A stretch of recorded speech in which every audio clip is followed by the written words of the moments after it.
One of my students was asked to play with the other night. Amongst all the formalised attacks, and Aikido's got a nice range of different grabs and strikes and things.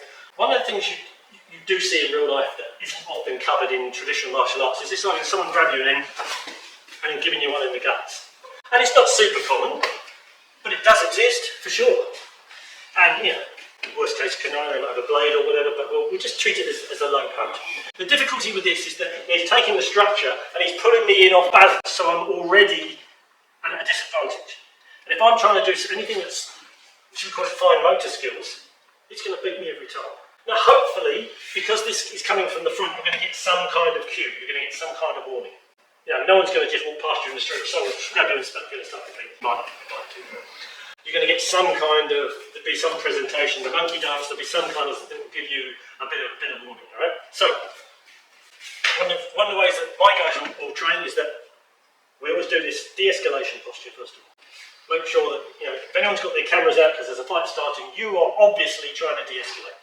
The lovely thing with this as well is that if he starts throwing punches like this, I've got something that I can, I can kind of. But then when this gets to court, the old cookie with the big nose was obviously didn't want to know. You don't get that thing where if you just smack them, then you end up getting done for assault. Also, the easy thing with this is that when something turns into something, I can drop my chin and all of a sudden I'm into my basic spear, caged up fighting stance, So, let's just assume this guy's squaring up to me and he's going to give, he's going to come and go, I've got this on straight away. Now he goes to punch, in the gut. I'm just going to drop this. And what I'm trying not to do is doing this with my arm. This is what we were talking about earlier. It's a combined system. So I'm just dropping my hip out of the way and I'm keeping this connected. Here. One more. Turn. Here.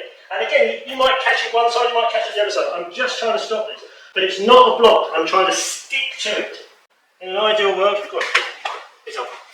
That's it there. The same thing can come up. Okay? Here, bang, bang, bang. Whatever. Because you're sticking it close to the body. And you might be unlucky, you might get someone who's a boxer and knows their stuff and he's going to throw a sewing machine style thing in. But by keeping this in close, I've got this, keeping this in close, I've got something. I've gone to a different side of his body now. Here. So, here, blocking. I've got right back now, so I'm going to try and get hold of this, and I'm going to come in. I was trying to protect the other arm. Do what comes. There's no right or wrong with this. You're just dropping this frame down, but you're not mashing it with your arm. You're moving your hip out the way, and this comes in. And if you want a bit more biomechanical detail, the leading rib cage, I'm compressing. So I'm doing this. So if I do get hit, all those ribs close up. I'm closing up the solar plexus as well. One more.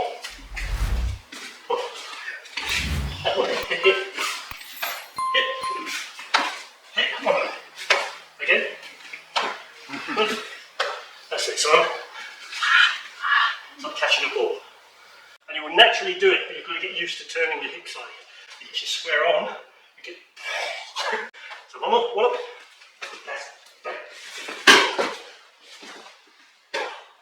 Okay, have a go. That wasn't Aikido. Come on.